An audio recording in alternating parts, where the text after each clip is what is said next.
Hello friends, how are you? Welcome back again on English Ocean and this is Sadhna. Today I am going to discuss about HTET exam. आज हम HTET exam के बारे में discuss करेंगे। जैसा कि thumbnail में आप देख चुके हैं, क्या एग्ज़ाम पोस्टपोन्ड होगा, अब क्या होगा।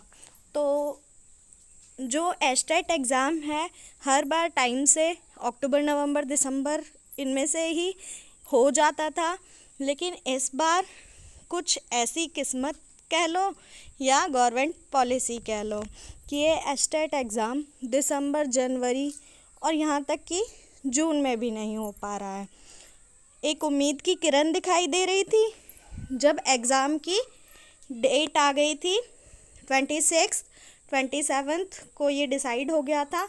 28 मई को हमारा नोटिस आया था और एग्ज़ाम डेट जैसा कि अपने नोटिफिकेशन में मैं आपको बता भी चुकी थी, 26 जुलाई, 27 जुलाई लेवल 1, लेवल 2 और लेवल 3 तीनों का एग्ज़ाम डिसाइड हो गया था।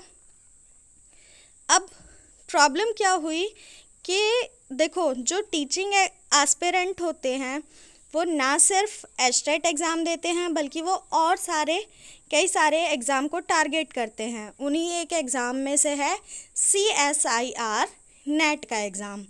तो जब HTET का जो एग्ज़ाम होगा तो सबसे ज़्यादा जो कैंडिडेट होते हैं वो लेवल 2 यानी कि TGT के होते हैं। कंफर्म। अब उनमें साइंस के भी स्टूडेंट होते हैं, ठीक है। अब क्या हुआ, उन्होंने जिन बच्चों ने टीचिंग एग्ज़ाम में HTET का फिल किया होगा वही बच्चे सेम एस्पिरेंट नेट का एग्ज़ाम जो कि NTA लेती है, CSIR, उसको भी फिल करके बैठे हुए थे।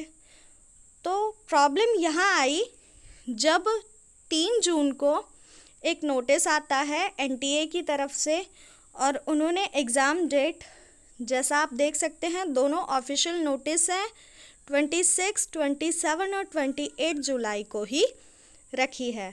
अब जिन बच्चों ने CSIR और HTET दोनों फिल किए हैं उनका एग्ज़ाम क्लैश होगा। कोई भी दोनों में से प्राइवेट ऑर्गेनाइजेशन नहीं है, HTET भी गवर्नमेंट है और NTA भी। तो अब क्या होगा, या तो NTA को अपना नोटिस वापस लेना पड़ेगा या HTET को।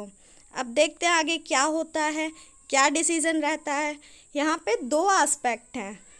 एक उम्मीद ये है कि देखो, जो NTA का नोटिस आया है वो आया है 3 जून को। उससे पहले ही HTET ने अपना नोटिफिकेशन दे दिया था।